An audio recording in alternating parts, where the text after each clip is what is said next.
Hi hello ಎಲ್ಲರಿಗೂ ನಮಸ್ಕಾರ. Welcome back to the channel Keerthi's kitchen. ನಾನಿವತ್ತು ಸಿಂಪಲ್ಲಾಗಿ ಪಾಲಕ್ ವೆಜಿಟೇಬಲ್ ರೈಸ್ ಹೇಗೆ ಮಾಡೋದಂತ ಹೇಳ್ಕೊಡ್ತಾ ಇದ್ದೀನಿ. ತುಂಬ ಅಂದರೆ ತುಂಬಾ ಈಸಿ, ಯಾವಾಗ ಬೇಕಾದರೂ ಕೂಡ ಮಾಡ್ಕೋಬೋದು, ಹಾಗೆ ಜಾಸ್ತಿ ಟೈಮ್ ಕೂಡ ತಗೊಳ್ಳಲ್ಲ.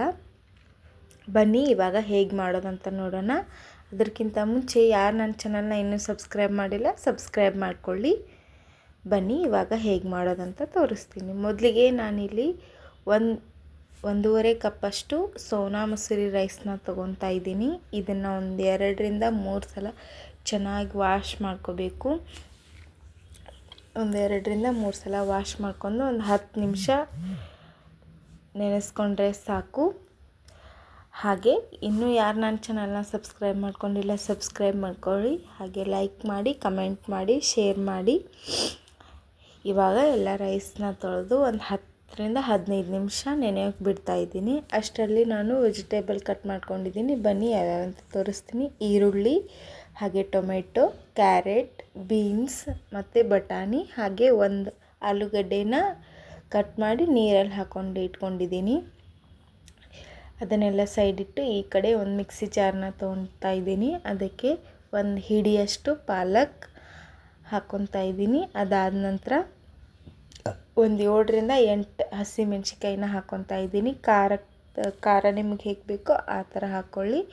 ಹಾಗೆ ಒಂದು ಸ್ವಲ್ಪ ಉಪ್ಪು, ಸ್ವಲ್ಪ ಜೀರಿಗೆ, ಇದನ್ನು ಹಾಕ್ಕೊಂಡು ಒಂದು ಚೂರು ನೀರು ಹಾಕ್ಕೊಂಡ್ಬಿಟ್ಟು ರುಬ್ಕೋಬೇಕು. ಸ್ವಲ್ಪ ಕೊತ್ತಂಬರಿ ಸೊಪ್ಪು ಕೂಡ ಹಾಕ್ತಾ ಇದ್ದೀನಿ. ಇವಾಗ ಇದನ್ನು ರುಬ್ಕೊಂಡು ಬರೋಣ.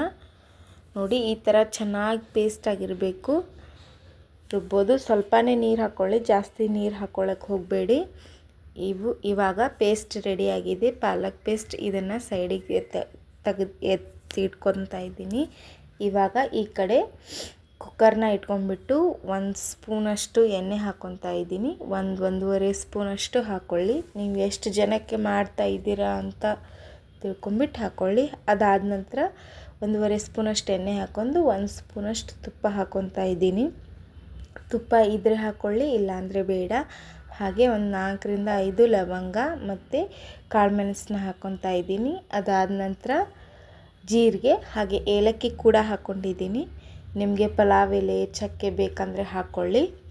ಅದಾದ ನಂತರ ಜಿಂಜರ್ ಗಾರ್ಲಿಕ್ ಪೇಸ್ಟ್ ಹಾಕ್ತಾ ಇದ್ದೀನಿ. ಇದು ಹಸಿ ವಾಸನೆ ಹೋಗೋವರೆಗೂ ಸ್ವಲ್ಪ ಎಣ್ಣೆಯಲ್ಲಿ ಚೆನ್ನಾಗಿ ಫ್ರೈ ಮಾಡ್ಕೊಳ್ಳಿ. ಎಣ್ಣೆಯಲ್ಲಿ ಫ್ರೈ ಆದಮೇಲೆ ಇವಾಗ ಇದಕ್ಕೆ ಈರುಳ್ಳಿನ ಹಾಕ್ತಾ ಇದ್ದೀನಿ. ಹಸಿ ಈರುಳ್ಳಿನ ಒಂದು 2ರಿಂದ 3 ನಿಮಿಷ ಫ್ರೈ ಮಾಡಿಕೊಂಡ್ರೆ ಸಾಕು, ಜಾಸ್ತಿ ಏನು ಬೇಡ. ಈರುಳ್ಳಿ ಸ್ವಲ್ಪ ಫ್ರೈ ಆದಮೇಲೆ ಆಮೇಲೆ ವೆಜಿಟೇಬಲ್ಸ್ ಹಾಕ್ತಾ ಇದ್ದೀನಿ. ಮೊದಲಿಗೆ ಈರುಳ್ಳಿ ಫ್ರೈ ಆಗಬೇಕು. ಈರುಳ್ಳಿ ಸ್ವಲ್ಪ ಫ್ರೈ ಆದಮೇಲೆ ಇವಾಗ ಕರಿಬೇವು ಸೊಪ್ಪನ್ನ ಹಾಕ್ತಾ ಇದ್ದೀನಿ.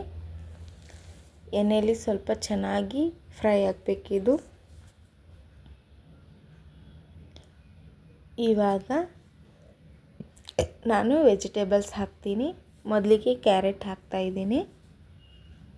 ಕ್ಯಾರೆಟ್ ಅದಾದ ನಂತರ ನಾನು ಬೀನ್ಸ್ನ ಸಣ್ಣದಾಗಿ ಕಟ್ ಮಾಡ್ಕೊಂಡಿದ್ದೀನಿ. ಇವಾಗ ನಾನು ಹಸಿ ಬಟಾಣಿನ ಹಾಕ್ತಾ ಇದ್ದೀನಿ. ಹಸಿ ಬಟಾಣಿ ಹಾಕ್ಕೊಂಡ್ಬಿಟ್ಟು ಎಲ್ಲನೂ ಚೆನ್ನಾಗಿ ಒಂದ್ಸಲ ಫ್ರೈ ಮಾಡ್ಕೋಬೇಕು. ಹಸಿ ಬಟಾಣಿ ಹಾಕ್ಕೊಂಡು ಫ್ರೈ ಆದಮೇಲೆ ಒಂದು ಆಲೂಗಡ್ಡೆ ಕಟ್ ಮಾಡಿ ಇಟ್ಕೊಂಡಿದ್ನಲ್ಲ ಅದನ್ನು ಹಾಕ್ತಾ ಇದ್ದೀನಿ. ಇದನ್ನು ಕೂಡ ಚೆನ್ನಾಗಿ ಫ್ರೈ ಆಗಬೇಕು. 1 ನಿಮಿಷ ಫ್ರೈ ಆದರೆ ಸಾಕು. ಇವಾಗ ಒಂದು ಟೊಮೆಟೊನ ಹಾಕ್ತಾ ಇದ್ದೀನಿ. ಟೊಮೆಟೊ ಹಾಕ್ಕೊಂಡ್ಬಿಟ್ಟು ಇದನ್ನು ಕೂಡ ಫ್ರೈ ಮಾಡ್ಕೋಬೇಕು. ಅದಾದ ನಂತರ ಒಂದು ಸ್ವಲ್ಪ ನಾನು ರುಚಿಗೆ ತಕ್ಕಷ್ಟು ಉಪ್ಪು ಹಾಕ್ಕೊತಾ ಇದ್ದೀನಿ. ಹಾಗೆ ನಾನು ಜಾಸ್ತಿ ಮಸಾಲೆ ಕೂಡ ಹಾಕಿಲ್ಲ. ಮಸಾಲೆ ಐಟಮ್ಸ್ ಆರೋಗ್ಯಕ್ಕೆ ಒಳ್ಳೆಯದಲ್ಲ, ಅದಕ್ಕೆ ನಾನು ಜಾಸ್ತಿ ಹಾಕಿಲ್ಲ. ಉಪ್ಪು ಹಾಕ್ಕೊಂಡ್ಬಿಟ್ಟು ಚೆನ್ನಾಗಿ ಇನ್ನೊಂದು ಸಲ ಫ್ರೈ ಮಾಡ್ಕೊತಾ ಇದ್ದೀನಿ. ಇದೆಲ್ಲ ಫ್ರೈ ಆದಮೇಲೆ ನಾನು ಪಾಲಕ್ ಪೇಸ್ಟ್ನ ಮಾಡಿಟ್ಕೊಂಡಿದ್ನಲ್ಲ ಅದನ್ನು ಹಾಕ್ತಾ ಇದ್ದೀನಿ. ಇದನ್ನು ಕೂಡ ಹಸಿ ವಾಸನೆ ಹೋಗೋವರೆಗೂ ಚೆನ್ನಾಗಿ ಬೇಯಿಸ್ಕೋಬೇಕು. ನಾವು ಎಷ್ಟು ಚೆನ್ನಾಗಿ ಬೇಯಿಸ್ಕೊತೀವಿ ಅಷ್ಟು ಚೆನ್ನಾಗಿ ರೈಸ್ ಬರುತ್ತೆ.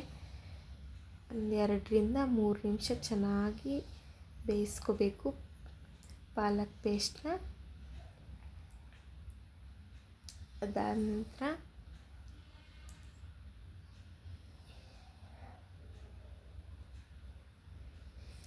ಎಲ್ಲನೂ ಬೇಯಿಸ್ಕೊಂಡಾದ ನಂತರ ಇದಕ್ಕೆ ಒಂದೇ ಒಂದು ಟೀ ಸ್ಪೂನಷ್ಟು ನಾನು ಧನಿಯಾ ಪುಡಿನ ಹಾಕ್ಕೊತಾ ಇದ್ದೀನಿ.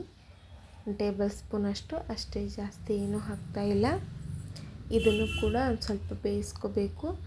ಇದೆಲ್ಲ ಚೆನ್ನಾಗಿ ಬೆಂದಾದಮೇಲೆ ಒಂದು 5 ನಿಮಿಷ ಬೆಂದಾದಮೇಲೆ ನಾನು ಅಕ್ಕಿ ನೆನೆಸಿಟ್ಕೊಂಡಿದ್ನಲ್ಲ ಅದನ್ನು ಹಾಕ್ಕೊತಾ ಇದ್ದೀನಿ. ಇವಾಗ ಅಕ್ಕಿ ಹಾಕ್ಕೊಂಡ್ಬಿಟ್ಟು ಒಂದು 2ರಿಂದ 3 ನಿಮಿಷ ಈ ಮಸಾಲೆ ವೆಜಿಟೇಬಲ್ಸ್ ಜೊತೆನೇ ಅಕ್ಕಿನ ಚೆನ್ನಾಗಿ ಬೇಯಿಸ್ಕೋಬೇಕು. ಈ ಥರ ಒಂದು 2ರಿಂದ 3 ನಿಮಿಷ ಬೇಯಿಸ್ಕೊಂಡಾದ್ಮೇಲೆ ಇವಾಗ ನಾವು ಯಾವ ಕಪ್ಪಿಂದ ಅಕ್ಕಿನ ತೊಗೊಂಡಿದ್ದೀನಿ ಆ ಕಪ್ಪಿಂದ ನೀರು ಅಳತೆ ಹಾಕ್ತಾಯಿದ್ದೀನಿ. ನಾನು 1.5 ಕಪ್ಪಷ್ಟು ಅಕ್ಕಿ ತೊಗೊಂಡಿದ್ದೆ, ಹಾಗಾಗಿ 3 ಕಪ್ಪಷ್ಟು ನಾನು ನೀರು ಹಾಕ್ತಾಯಿದ್ದೀನಿ. ನಮ್ಮ ಮನೇಲಿ ಸ್ವಲ್ಪ ಮೆತ್ತಗೆ ಬೇಡ್ತಾರೆ, ಅದಕ್ಕೆ ನೀವು ಸ್ವಲ್ಪ ದುರಾಗಿ ಬೇಕು ಅಂದರೆ ನೀರನ್ನ ಕಡಿಮೆ ಹಾಕ್ಕೊಳ್ಳಿ. ಅದಾದ ನಂತರ ಒಂದು ಅರ್ಧ ನಿಂಬೆಹಣ್ಣು ಹಿಂಡ್ಕೊಂಡು ಸ್ವಲ್ಪ ಮೇಲೆ ಕೊತ್ತಂಬರಿ ಸೊಪ್ಪನ್ನ ಹಾಕ್ತಾಯಿದ್ದೀನಿ. ಹಾಕ್ಕೊಂಡ್ಬಿಟ್ಟು ಇದು ನೀರು ಕುದಿ ಬಂದಮೇಲೆ ಒಂದು ಕುಕ್ಕರ್ ಮುಚ್ಚಿಬಿಟ್ಟು ಒಂದು 2 ವಿಸಲ್ ಕೂಗಿಸ್ಕೋಬೇಕು ಅಷ್ಟೇ. ಒಂದು 2ರಿಂದ 3 ವಿಸಲ್ ನಾನು ಇಲ್ಲಿ ವಿಸಲ್ ಕೂಗಿಸ್ತಾ ಇದ್ದೀನಿ. ಅದಾದ ನಂತರ ಇವಾಗ ರೈಸ್ ರೆಡಿಯಾಗಿದೆ. ಬನ್ನಿ ಹೇಗೆ ಬಂದಿದೆ ಅಂತ ನೋಡೋಣ. ನೋಡಿ ಎಷ್ಟು ಚೆನ್ನಾಗಿ ಬಂದಿದೆ ಅಂತ. ನಮ್ಮ ಮನೇಲಿ ಸ್ವಲ್ಪ ಮೆತ್ತಗೆ ಬೇಡ್ತಾರೆ, ಅದಕ್ಕೆ ನಾನು ಮೆತ್ತಗೆ ಮಾಡಿದ್ದೀನಿ. ನಿಮಗೆ ಉದುರಾಗಿ ಬೇಕಂದರೆ ನೀರು ಸ್ವಲ್ಪ ಕಡಿಮೆ ಹಾಕ್ಕೊಳ್ಳಿ. ತುಂಬ ಅಂದರೆ ತುಂಬ ಚೆನ್ನಾಗಿ ಬಂದಿತ್ತು ಫ್ರೆಂಡ್ಸ್. ಒಂದ್ಸಲ ಬೇಕಂದರೆ ಟ್ರೈ ಮಾಡಿ ನೋಡಿ ಮನೆಯಲ್ಲಿ. ಇಷ್ಟ ಆದರೆ ನನ್ನ ಚಾನಲ್ನ ಸಬ್ಸ್ಕ್ರೈಬ್ ಮಾಡಿ, ಲೈಕ್ ಮಾಡಿ, ಶೇರ್ ಮಾಡಿ, ಕಮೆಂಟ್ ಮಾಡಿ. Thanks for watching.